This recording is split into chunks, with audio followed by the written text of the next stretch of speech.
En medio de las arenas del Sáhara se halla el Egipto eterno de los faraones. Constructores de templos y pirámides e inventores de los jeroglíficos, los antiguos egipcios establecieron su dominio gracias al Nilo. Cruzando el país de norte a sur, el río de famosas inundaciones era la principal vía de transporte del reino, para las mercancías, las personas y también los dioses, llevados en procesión en los barcos sagrados durante las fiestas religiosas. Pero aunque se han hallado restos de embarcaciones fluviales, no ha aparecido nada que indique que los egipcios también navegaron por el mar. O quizás solo un pequeño indicio.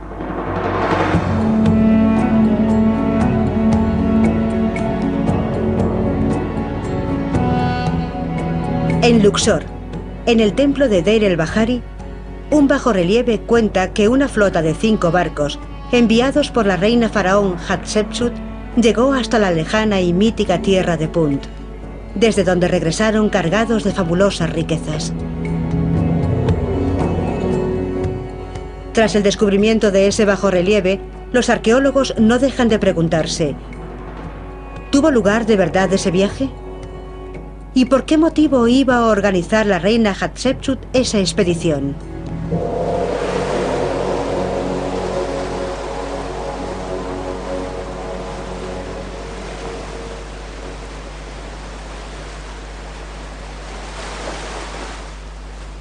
Los egipcios y el Mar Rojo.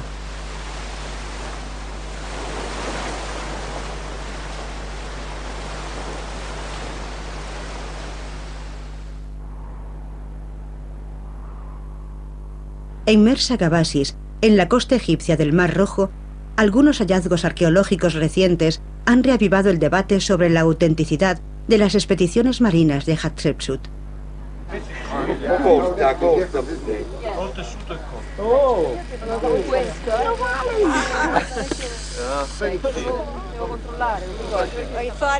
Pensábamos que estaría roto, pero está completo. Así que es una pieza única. Lo encontramos en una zona donde hubo mucha actividad doméstica. Estaba cerca de una hoguera, había huesos. Así que era un objeto doméstico, asociado a actividades culinarias. El hallazgo de objetos de arcilla y cerámica en este sitio hace que los arqueólogos piensen que se usó como lugar de acampada. ¿Podría ser la base de las expediciones marinas a Punt, ese país mítico cuya existencia jamás se ha demostrado? Enterradas en la arena, varias cajas de madera proporcionan la primera pista. La primera vez que vi estas cajas me quedé atónita. No imaginábamos que algo así pudiese existir, aún después de 3.800 años.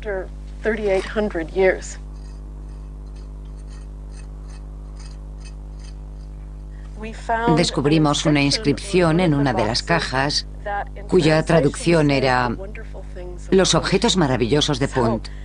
Así que nada podría indicar mejor para qué se utilizaron.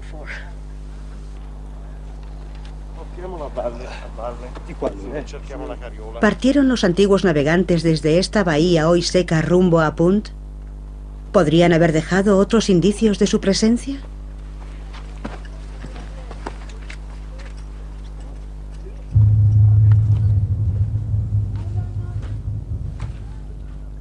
En una gruta excavada en el propio acantilado, Cheryl Ward, una arqueóloga especializada en navíos antiguos, hará un descubrimiento asombroso. Decenas de cuerdas enrolladas dejadas por antiguos navegantes hace casi 4.000 años. Creo que a varios de nosotros se nos saltaron las lágrimas la primera vez que vimos esto. Fue un hallazgo increíble, asombroso. Supongo que nos sentimos como Howard Carter cuando descubrió los tesoros de Tutankamón. Nos hizo sentir muy cerca de los antiguos egipcios. Ellos dejaron esto aquí. Y fuimos los primeros en verlo después de 4000 años.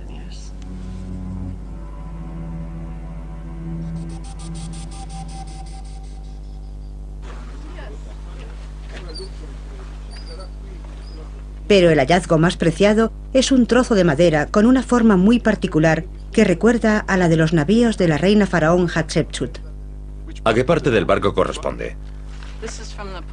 Esto es del bajorrelieve de Punt. Y lo que hemos visto es que la pieza encaja perfectamente aquí. Va en esta parte del casco. Durante toda la temporada de excavación, desenterrarán varias decenas de piezas de barcos y se tratarán con tanta delicadeza como si fuesen momias. Por aquí y a la otra cueva.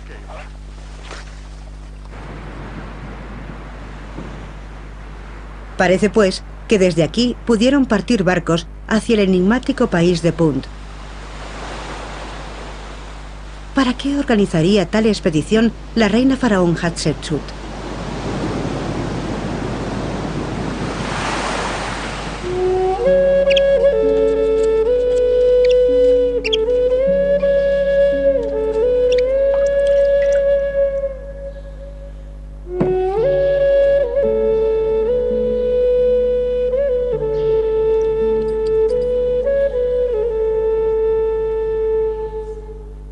Antes de convertirse en reina faraón, Hatshepsut fue una joven princesa egipcia.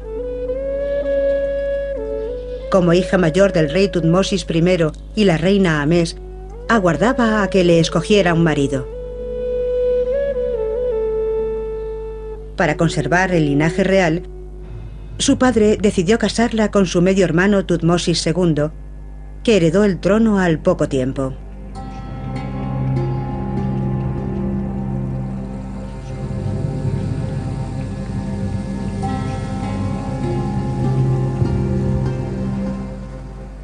No mucho después de su coronación, Tutmosis II cayó enfermo y murió.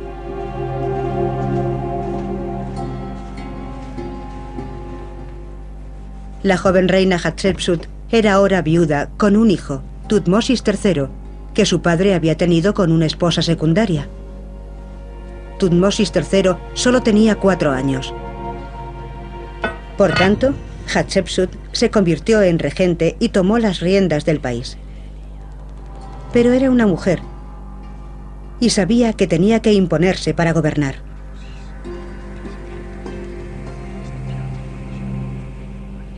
En tales circunstancias, ¿cómo afianzaría su poder?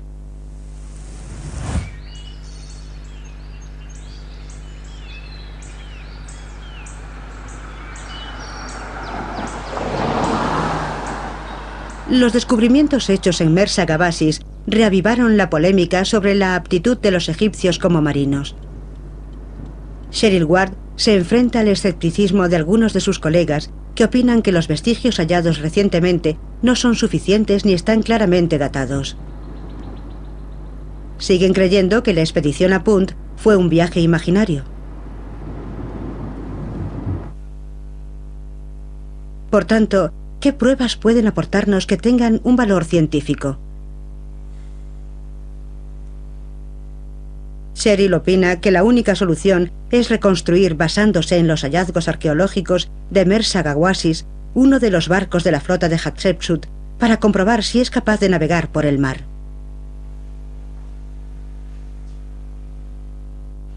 Buenas herramientas y buenos carpinteros navales. De acuerdo, vale. Para llevar a cabo el proyecto, Cheryl decide colaborar con un constructor naval que también es arqueólogo, Tom Bosmer. Tom vive en Oriente Próximo y ha supervisado la construcción de varias réplicas de navíos antiguos. Y se une a Cheryl en la búsqueda de los marinos de Hatshepsut.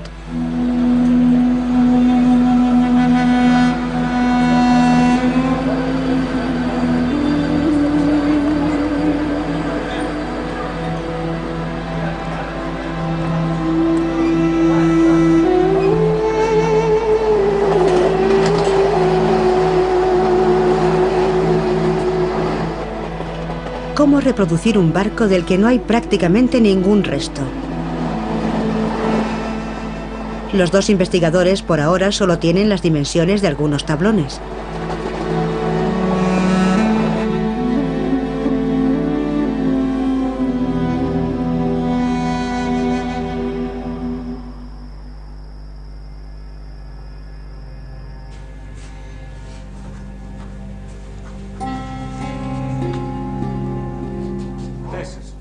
Esto es asombroso, ¿verdad?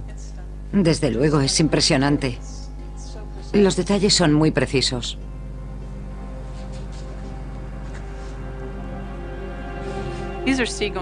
El bajorrelieve muestra barcos marinos. Son buenas embarcaciones. Son barcos de trabajo. En ellos van hombres que reman, gobiernan las velas, acomodan el cargamento y en cuanto atracan se ponen a descargar. Es una auténtica fuente de información sobre sus viajes por mar. También hay detalles que pueden resultar confusos.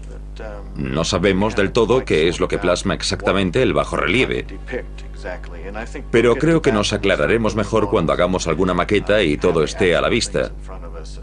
Entonces veremos qué nos dicen esas formas y quizás se desvele algún misterio. Pero si logramos conseguir alguna de las medidas básicas nos será de gran ayuda también, porque parecen guardar una proporción. Por supuesto, en estas representaciones siempre ocurre eso. Estos bajorrelieves son las únicas imágenes de las que disponen los investigadores, pero están incompletas. Solo muestran el navío por un lado. Hace unos meses, en Mersa Gabasis, Cheryl encontró unos tablones de madera y un timón cuya forma era idéntica a la de los barcos de Hatshepsut. Sabiendo además que los antiguos egipcios medían sobre 1,65 de altura, es posible verificar que se utilizó la misma escala para elaborar el bajorrelieve y así calcular la longitud total del antiguo navío. 20 metros aproximadamente. Los navíos de Hatshepsut debían de medir algo más de 20 metros.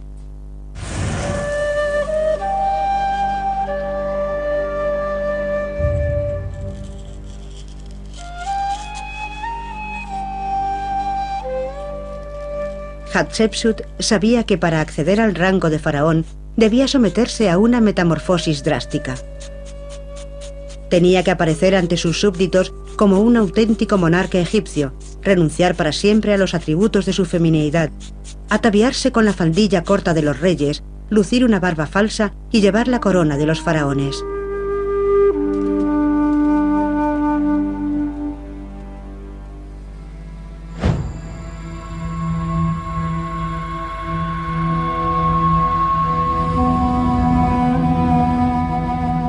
Pero Hatshepsut sabía también que el éxito de su reinado dependía de su relación con los poderosos sacerdotes de Egipto.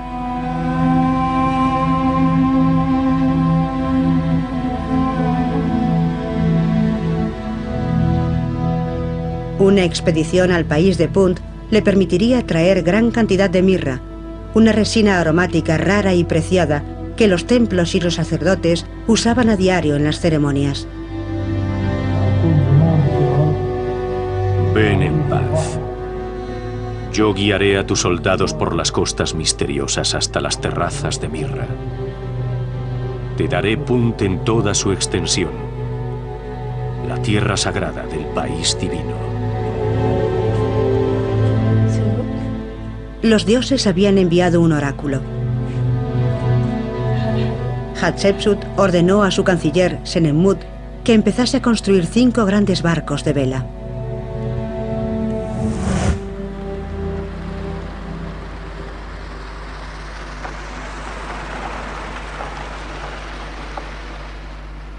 $3.500 años después, empieza una nueva fase de investigación para Cheryl y Tom. En la base de la pirámide de Keops, una estructura protege un barco de 43 metros de eslora. Creo que nuestro barco va a ser muy similar a este en cuanto a la forma del casco. Es un barco enorme. Utilizada para transportar la momia del faraón, esta monumental embarcación navegó por el Nilo más de 1000 años antes del reinado de Hatshepsut. A Cheryl le intriga su quilla. Se parece mucho a los del relieve de Punt. También tienen esa quilla plana.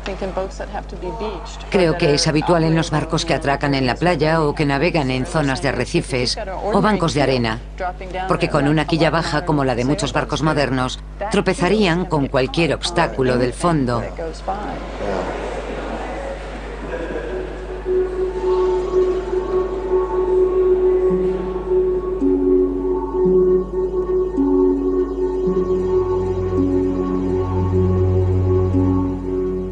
La búsqueda de los dos investigadores continúa en el Museo de El Cairo, donde las maquetas de barcos les dan una idea sobre la forma de los cascos y de las velas usadas en la antigüedad.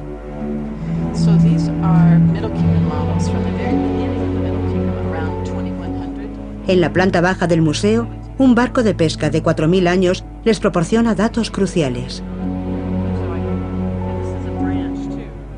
Su forma y sus proporciones son muy similares a las de los barcos de Hatshepsut. Los investigadores podrán averiguar por deducción la anchura de su barco, casi 5 metros. Poco a poco van reuniendo información antes de realizar un esquema provisional.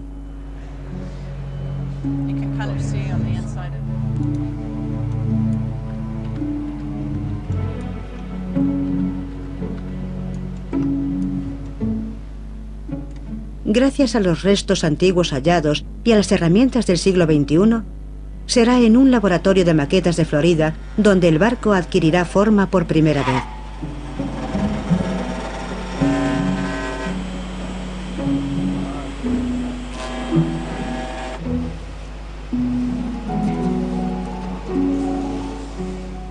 El siguiente paso es adivinar cómo construir el navío basándose en los restos hallados en Mersa Gabassis.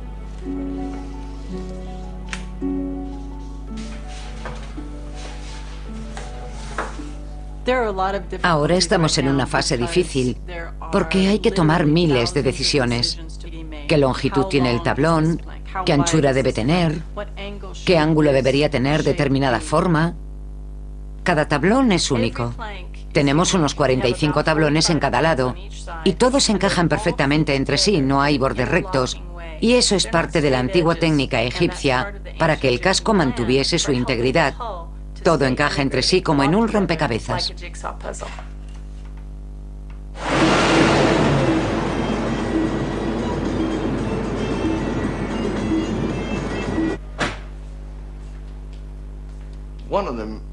Uno de los detalles más asombrosos, para un occidental al menos, es que el barco no se construye partiendo de un armazón.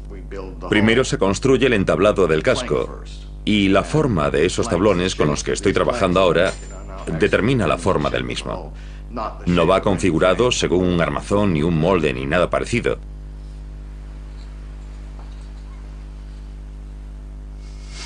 ¿Será posible construirlo?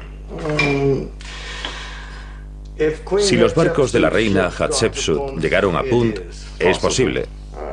Que nosotros logremos hacerlo es otra cosa. Pero creo que con carpinteros competentes, aunque les parezca una tarea rara, desde luego que es posible construir un navío así.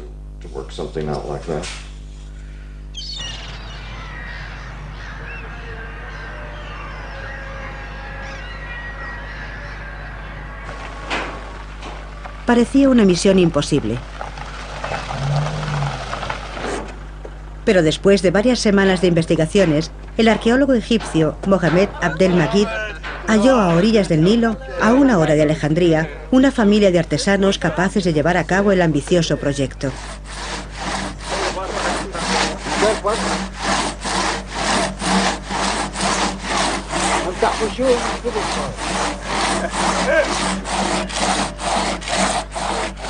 La construcción de barcos aquí es un negocio familiar. El miembro de más edad del grupo, Mossad, es sin duda el que mejor conoce las técnicas tradicionales. Josri trabaja habitualmente en barcos de pesca. Sus 3 hermanos, Marud, Hassan y Hamdi, pronto se unirán a ellos.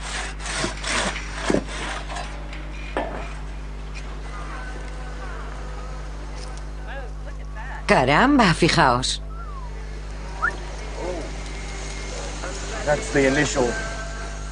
Son los primeros tablones del casco. Estupendo, Tom. Estoy buscando el modo de que encajen todos. Con estos dos fue muy fácil. Este es fácil. Y estos dos son más difíciles. Estas dos partes son las más fáciles de unir. Y estas otras dos del medio también. Estas piezas de madera son exactamente iguales a las que Cheryl y Tom vieron en Mersa Gabassis, en el Mar Rojo. Levántala. Fíjate, son iguales. Creo que la maqueta les ha servido para ver en 3 dimensiones lo que quizás en 2 dimensiones resultaría algo confuso. Ahora pueden trasladarlo todo desde el papel y entienden cómo va.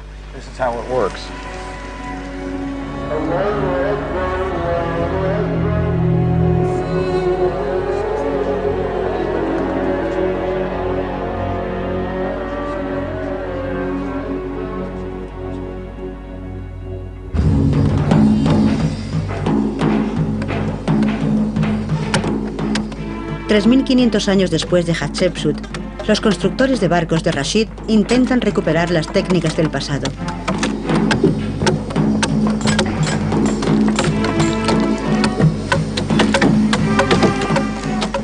Para los arqueólogos, cuantas más técnicas antiguas se empleen en la construcción, más valor científico tendrá su experimento. Pero la tarea es complicada. Las técnicas del pasado han de reinventarse.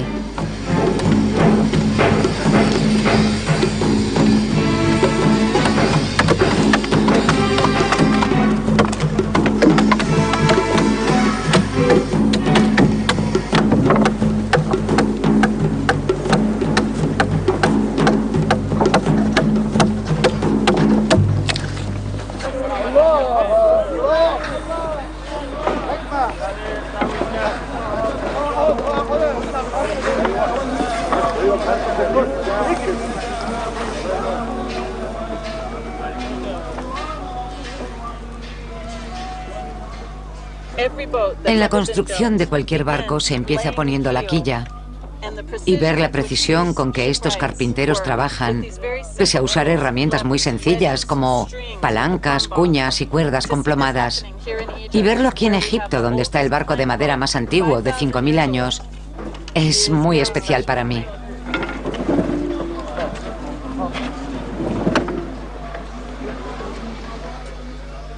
Lo que más me gusta del proceso es verlos a todos dedicados y concentrados en la construcción de una sola obra. Es algo extraordinario. Todos saben perfectamente lo que están haciendo. Allá van de nuevo, con la tercera pieza. Es fantástico.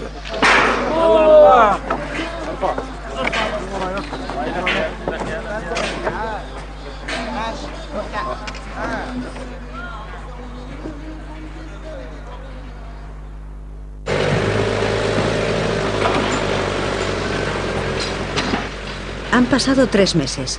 La temperatura ambiente ronda ahora los 40 grados y el trabajo avanza más lento. Cheryl y Tom han tenido que marcharse y Mohamed se encarga de supervisar la construcción. El arqueólogo egipcio se convierte en el tercer pilar del equipo científico. Estoy escribiendo un diario para organizar el trabajo. Me ayuda a recordar todo lo que hago por la mañana. Y como hace mucho calor, es mejor escribirlo todo ahora, porque cuando te marchas al hotel, lo olvidas todo.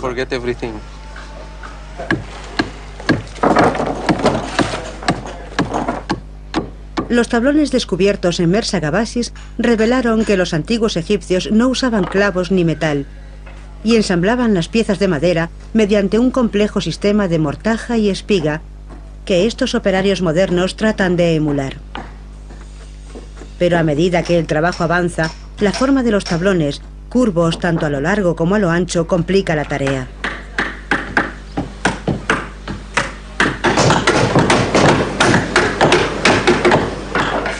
Para alinear las mortajas y espigas hace falta una precisión cada vez mayor. El ensamblado debe ser perfecto, porque los arqueólogos creen que al hinchar la madera en el agua se asegura la estanqueidad del barco.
La flota del faraón necesitaba un capitán.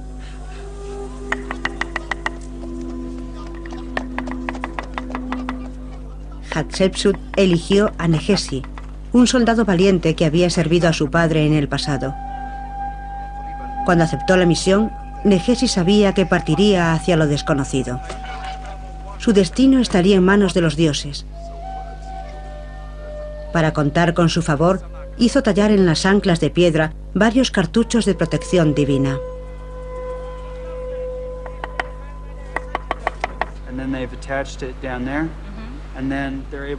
Tres milenios después, David Vann es el capitán elegido para seguir los pasos de Negesi.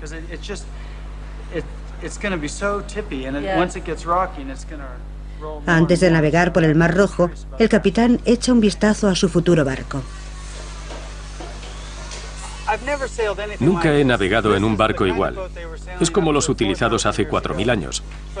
Pero comparado con uno actual sería, según la terminología técnica, un cerdo. Diríamos que es como un cerdo, porque es un barco ancho, pesado, plano y grueso, que se bamboleará muchísimo en el agua.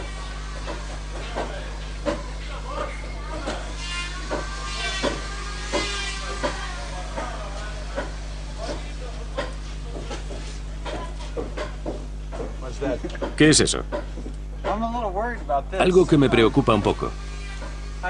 Una vez tuve un barco con una fisura de un grosor como de un pelo y escribí un libro titulado A Mile Down, porque el barco se hundió a 1500 metros de profundidad. Era un barco de 27 metros, muy robusto, de acero, y se hundió por una pequeña grieta, y esta las tiene muy grandes. Me han asegurado que es normal en un barco de madera cuando se está secando, pero no sé.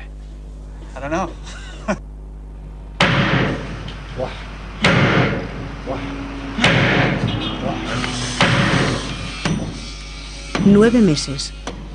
Dentro de solo un mes, el barco debe abandonar el astillero y emprender rumbo al Mar Rojo. Marut y los otros artesanos echan el resto para terminar el navío.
Para nosotros es un regalo del cielo. Estamos orgullosos de haber construido este barco y de echarlo al agua. Ni en sueños imaginamos que un día haríamos esto.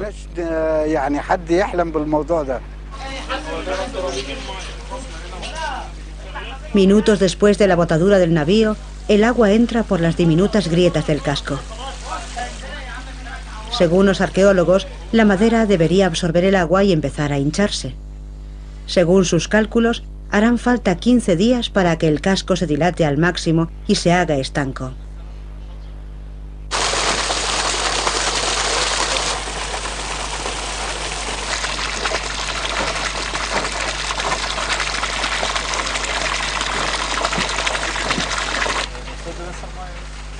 El barco lleva 2 semanas en el agua.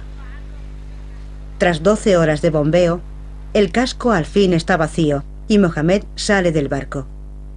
¿Será ya impermeable?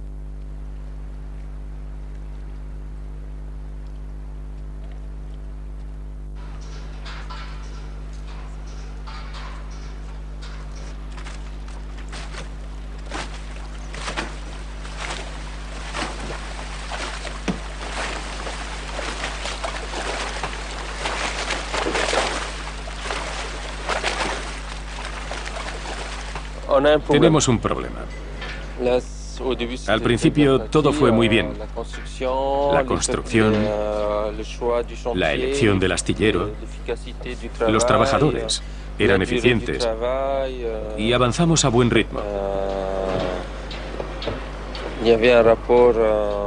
Se consiguió un equilibrio entre calidad y ritmo de trabajo, pero pese a todo, ha surgido un problema y hay que buscarle solución.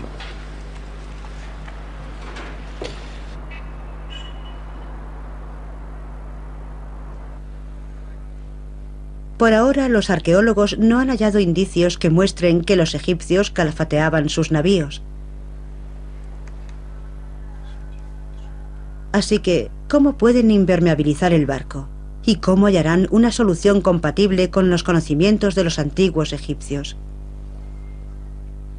Será en el astillero donde Mohamed y Tom hallarán la respuesta para el problema.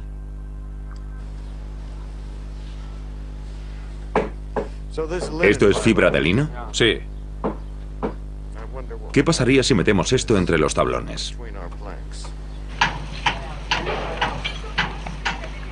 Aquí, desde hace cientos de años, se usan fibras vegetales para rellenar las grietas de los cascos y hacerlos estancos. Y en la antigüedad, otros pueblos marineros como el griego empleaban cera de abeja para sellar bien las fisuras. Entonces, ¿por qué no usarla ahora? Sin otra alternativa ni tampoco pruebas arqueológicas, se convierte en la única opción. Tras 10 meses de construcción, se le dan los últimos toques al velero. Se tallan 2 timones de sendas grandes piezas de madera. Se confeccionan las velas de algodón, cada una de 15 metros de ancho. En las calles de Rashid, una decena de hombres se ocupan de hacer las cuerdas. Usando fibras de cáñamo, tejen varios kilómetros de cuerda de distintos grosores.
واللي يصلي عليه يسعد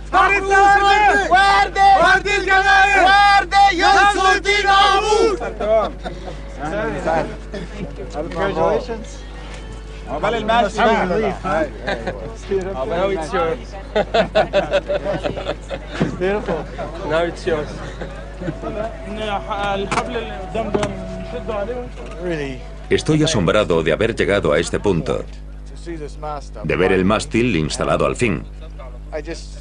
Hemos esperado mucho y ha costado organizarlo todo. Y al fin el mástil está en su sitio. Ahora estoy impaciente por seguir con el resto. ¿Por qué tenemos que parar para comer? Subamos las velas a bordo, pongamos todos estos cabos en orden y sigamos con el trabajo.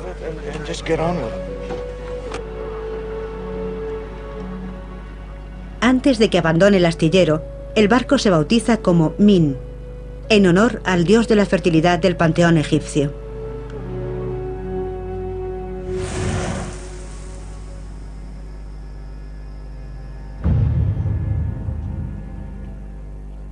Unos días antes de la partida de la expedición, Hatshepsut encarga a los sacerdotes del templo una estatua que la representase junto al dios Amón. Será ofrecida por el capitán de la expedición a los habitantes de Punt como muestra de amistad.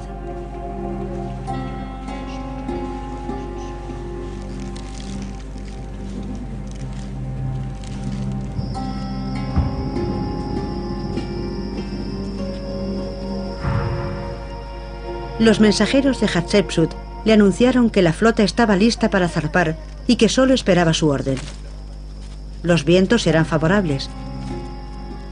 La reina faraón dio la orden de zarpar.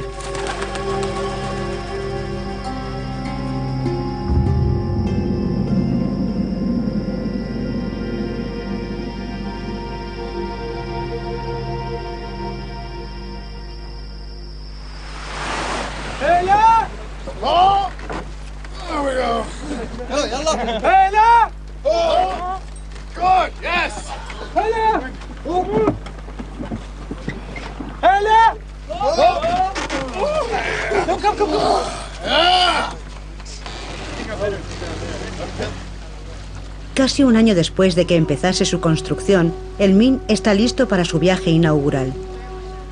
Lo que parecía una empresa imposible se ha hecho realidad. El barco de los bajorrelieves de Deir el-Bahari ha vuelto a la vida 3.500 años después de su primera expedición.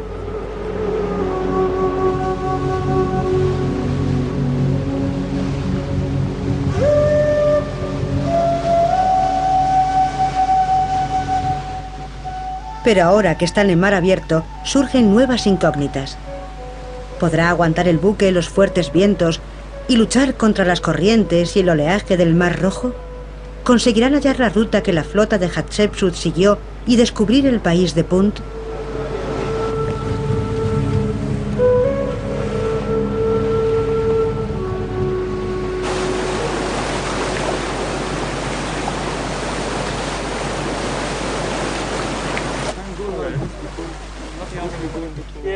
Primero iremos rumbo a Sotavento, a ver qué velocidad alcanza.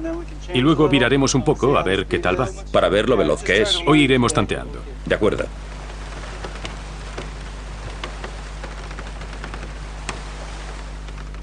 El aparejo es la principal preocupación de la tripulación. Los arqueólogos han recreado lo más fielmente posible el conjunto de vela y mástil del bajorrelieve. Pero su manejo parece bastante complicado.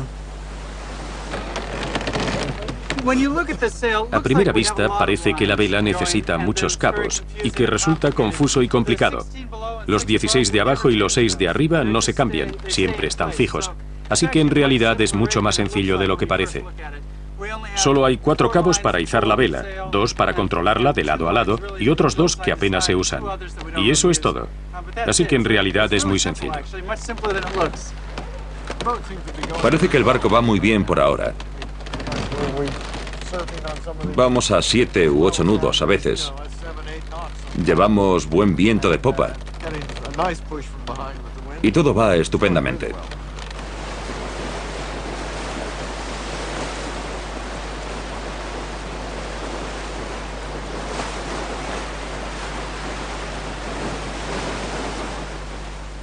el viaje del Min es muy distinto al periplo de los navíos de Hatshepsut.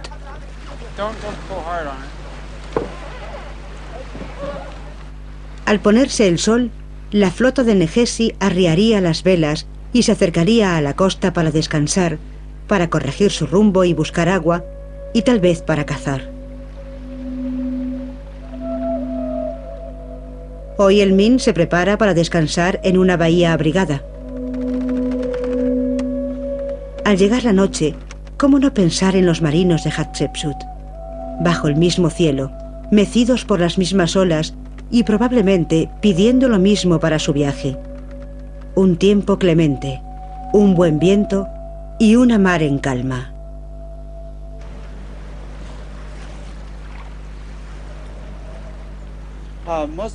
La mayoría no hemos dormido nada anoche. El barco se movió bastante y el viento soplaba fuerte. Y hoy hace demasiado viento para navegar a toda vela. Sopla a unos 20 nudos.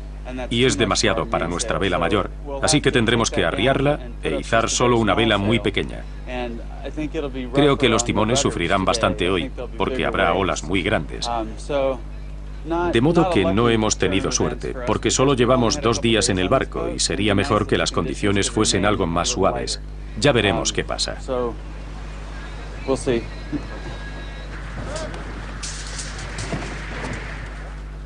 En previsión de algo así, Cheryl y David encargaron una vela adicional, cuya superficie menor debería permitirles navegar con viento fuerte.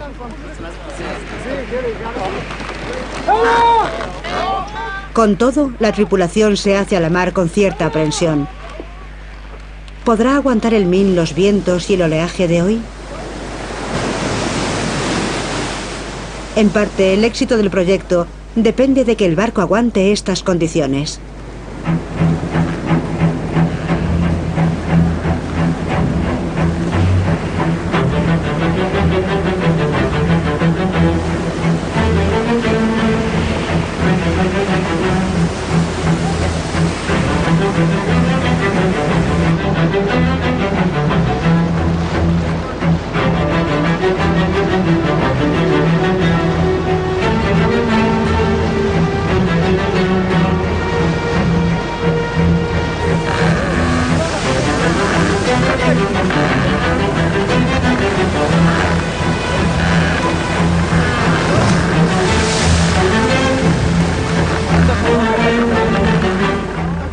Hay que hacer algo rápido.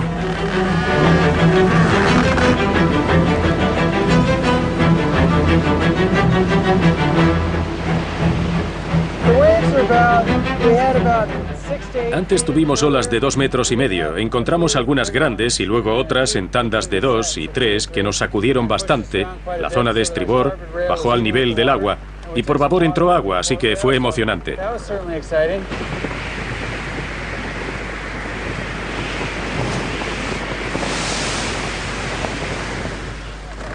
Aguanta el oleaje bastante bien. Se bambolea como un cerdo. Pero era de esperar en un barco así.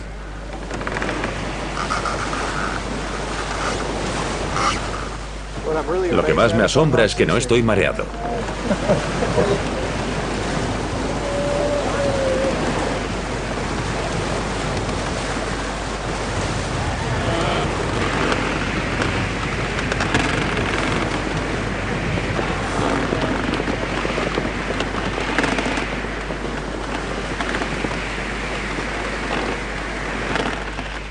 Al final del día, solo los crujidos de la popa del barco delatan que el Min ha soportado unas condiciones de navegación difíciles. Unas cuantas olas lo bambolearon bastante, pero el Min ha logrado llegar al lugar previsto para atracar. La tripulación está satisfecha.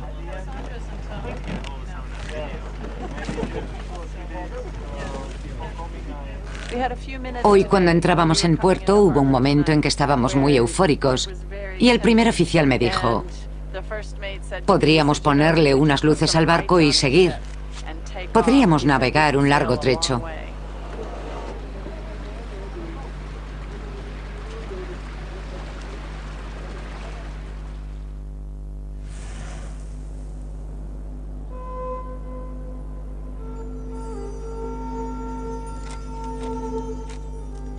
En los archivos del Reino de Egipto hay un papiro que dice que un canciller llamado Genú realizó una expedición a Punt 400 años antes que Hatshepsut.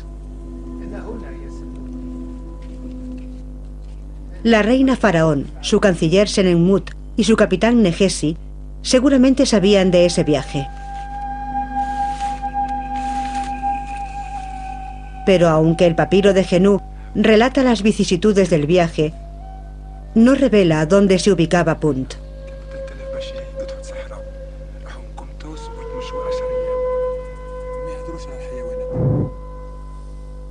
El estudio de los vientos y las corrientes dominantes en el Mar Rojo demuestran que de junio a septiembre adoptan rumbo sur y favorecen la partida de los barcos.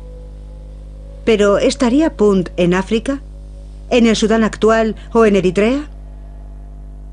¿O estaba en el otro extremo del Mar Rojo, en Yemen o en la península arábiga?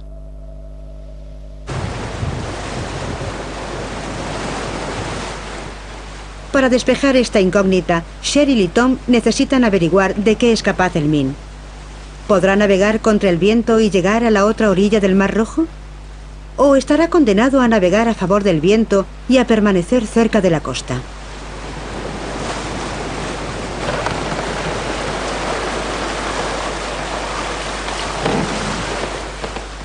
En los barcos modernos, el timón combinado con las velas permite que la tripulación vire el barco. Con el Min es más complicado, debido a que su quilla no es muy profunda. De modo que habrá que comprobar si hinchando y deshinchando la vela y girándola en distintas direcciones respecto al casco es posible cambiar de rumbo. Así que emprenden una nueva tanda de pruebas.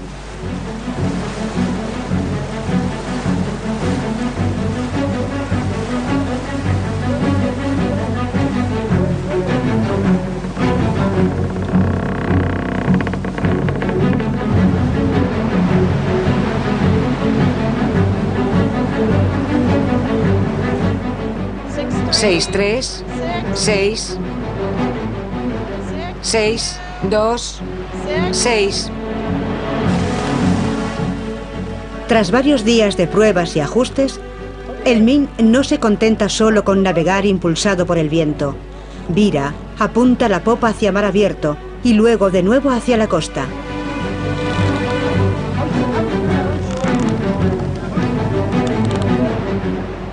Y su constante avance, pese a los cambios del viento, demuestra que la misteriosa y lejana tierra de Punt podría haber estado tanto en Sudán como en Yemen.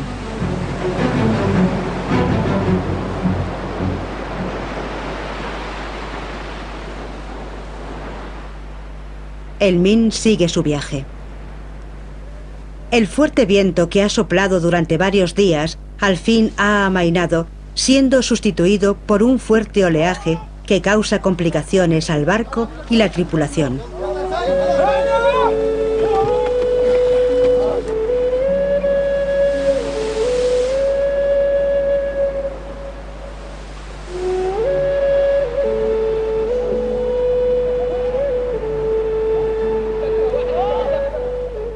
Pero su temor pronto desaparece y el viaje continúa.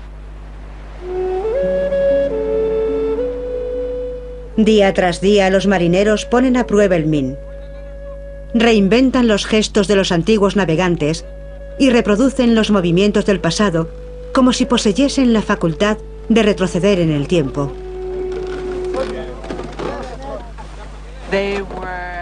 Vivían en un mundo que conocían mucho mejor que yo y sabían cómo parar y esperar cuando el viento era como el de hoy.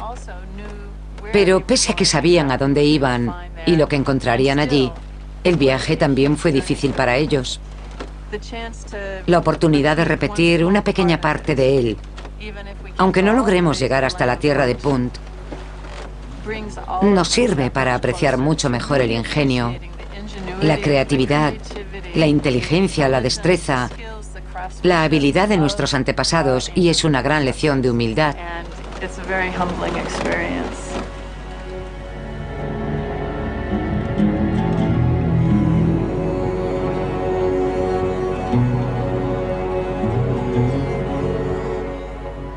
Cuando la flota de Hatshepsut estuvo de vuelta, toda la población acudió a la costa para ver los barcos cargados de riquezas extraordinarias y desconocidas. Hubo un desfile impresionante de maderas preciosas, anillos de oro y electrum, piedras semipreciosas, marfiles, pieles de felinos y plumas de avestruz, además de jirafas, panteras y guepardos vivos. Lo más valioso del cargamento fueron los 31 árboles vivos de mirra y las montañas de resinas fragantes que Negesi trajo de Punt.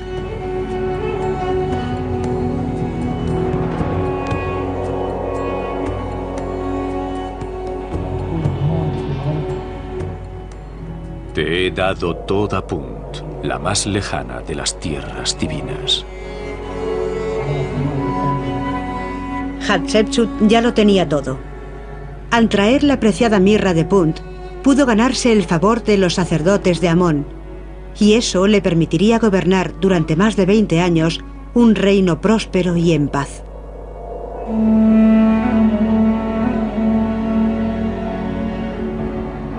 Víctima de la persecución y excluida de la lista de faraones, Hatshepsut a punto estuvo de desaparecer para siempre de la historia de Egipto. Pudo haber imaginado que 3.500 años después de su muerte, en el siglo XXI, un grupo de personas intentaría reproducir su increíble viaje y que la rescatarían milagrosamente del olvido.